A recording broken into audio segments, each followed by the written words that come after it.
श्री स्वामी समर्थ सर्वांना। तर स्वामी माऊलींची पुण्यतिथी आहे 15 एप्रिलला। तर सगळ्यांच्याच जवळपास घरात म्हणा, स्वामी केंद्रात सगळ्यांचं गुरुचरित्र पारायण हे सुरू झालेलं असेल। तर ज्यांना कुणाला ही संधी मिळाली नसेल तर त्यांच्यासाठी अजून एक सुवर्ण संधी आहे, ती म्हणजे तुम्ही 3 दिवसाचं सुद्धा गुरुचरित्र पारायण करू शकता।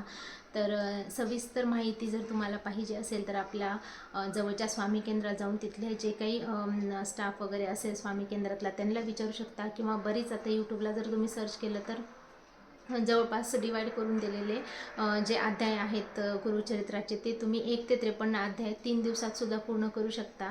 असं म्हणतात की गुरुचरित्र पारायण हे महिलांनी वाचायला जमत नाही आहे। तर आपले जे काही 4 वेद आहेत तर 5वा वेद हा गुरुचरित्राला मांडलेला आहे, म्हणून तुम्ही हे गुरुचरित्र जे दिंडोरी प्रणीतचं जे गुरुचरित्राचं पुस्तक आहे त्याचं नक्कीच तुम्ही पठण करू शकता। तर बऱ्याच महिला जवळपास आमच्या जवळच्या स्वामी केंद्रात जवळपास 1 ते 1200 लोकांनी याची सेवा मिळालेली आहे। तर आत्तासुद्धा तुमची वेळ गेलेली नाही, तुम्ही आत्तासुद्धा गुरुचरित्राचं पारायण सोमवार, मंगळवार आणि बुधवार म्हणजे 15 तारखेपर्यंत 13, 14, 15 तारखेला तुम्ही 3 दिवसाचं करू शकता।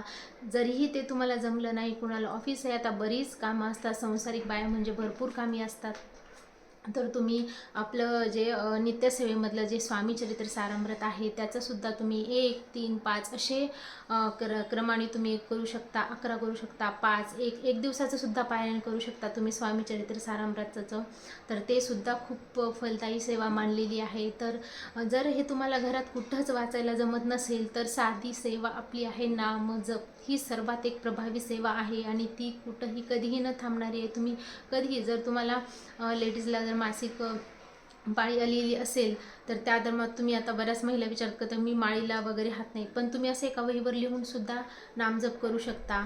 आणि मठामध्ये भरपूर अशा सेवा सुरू आहेत। तर ते म्हणजे आत्ता 1-2 दिवसात आमच्या मठामध्ये आज आणि उद्या आहे गणेश याग आहे, तर ती सुद्धा तुम्ही करू शकता। हवन आहे, होम हवन, गणेश याग आहे, परत प्रहर सेवा आहे, नामजप आहे, स्वामी चरित्र सारामृत आहे गुरुचरित्राचं तर 9 तारखेपासून सुरू झालेलं आहे, पण बाकी ह्या ज्या सेवा आहेत त्या तुम्ही आत्तासुद्धा कधीही जाऊन करू शकता। प्रहर सेवा ही एक अशी आहे की ती कधीही न थांबणारी अशी सेवा आहे। तर तुम्ही तिथं जाऊन कमीत कमी 10 मिनटं किंवा 5 मिनटं तुम्हाला द्यायचे आहेत प्रहर सेवेला, जास्त नाही।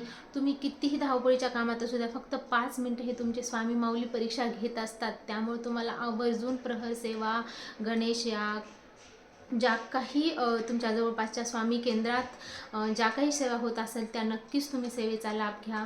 तर कारण ही संधी पुन्हा पुन्हा येत नसते, कारण वर्षातून 2 वेळेस आपल्या स्वामी महाराजांचा हे असतो गुरुचरित्र पारायण असतं, आणि जे काही सेवा असतात त्या वर्षातून 2 वेळा ठेवतो। इतर वेळी तर असतातच, पण ह्या सर्वात मोठा उत्साह आणि सप्ताह मानला जातो तो म्हणजे गुरुचरित्र।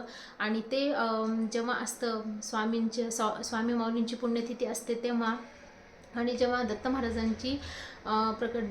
महाराजांची जयंती असते तेव्हा, तर सर्वांनी मला सांगायचं आवर्जून की नक्की या 7 दिवसामध्ये तुम्ही जेवढी होईल तेवढी सेवा करा। आणि नित्यसेवेमध्ये नक्कीच तुमची जपमाळ आणि 11वा जपमाळ आणि नित्यसेवेमध्ये जे काही आपण दिवसभरात जी काही नित्यसेवा करतो ती तुमची चालूच ठेवा, आणि त्याचबरोबर ह्या सुद्धा सेवेचा तुम्हाला लाभ घ्यायचा आहे। तर आता गणेश याग म्हणजे काय, तर सर्वांचा विघ्नहर्ता म्हणजेच आपले गणेश बाप्पा, म्हणजेच गणेश याग यालाच म्हणतात। तर सर्वांचे संकट दूर करणारा, सर्वांना चांगली सद्बुद्धी देणारा म्हणजेच आपले गणेश बाप्पा। तर या गणेश बाप्पांना निर्विघ्नपणे आपल्या सर्वांच्या जीवनातील संकटे दूर करण्यासाठी आपल्याला गणेश याग करायचा आहे। तर गणेश याग म्हणजे सर्वांना चांगली सद्बुद्धी देणे। त्या गणेश याग जे आपण करतो ते होम हवन आहे, त्यातमध्ये आपल्याला साळीच्या लाह्या टाकायच्या असतात, दुर्वा टाकायच्या असतात, फुले, गुलाबाचे वगैरे ह्या सगळ्या गोष्टी आपण जेव्हा हवनमध्ये टाकतो तेव्हा सर्वांचे निर्विघ्न, सर्वांच्या जीवनातली संकटे जे काही असतील ते दूर करून चांगली जीवनामध्ये सर्वांना आर्थिक ज्या गोष्टी आहेत ते आर्थिक अडथळे दूर करण्यासाठी, निगेटिव्हिटी आपल्या जीवनातली निघून जाण्यासाठी आपल्याला हे गणेश याग करायचं आहे। तर यासुद्धा सेवेचा तुम्ही आवर्जून लाभ घ्या। जवळच्या स्वामी केंद्रात, स्वामी मठात जाऊन तुम्ही तिथे चौकशी करा आणि तिथे या सेवेचा नक्की लाभ घ्या। तर आपली ही माहिती आवडली असेल तर आपल्या चॅनलला सबस्क्राईब करायला विसरू नका। व्हिडिओ आवडला असेल तर लाईक शेअर जास्तीत जास्त करा। भेटूया अशा स्वामींच्या व्हिडिओ सोबत, तोपर्यंत श्री स्वामी समर्थ।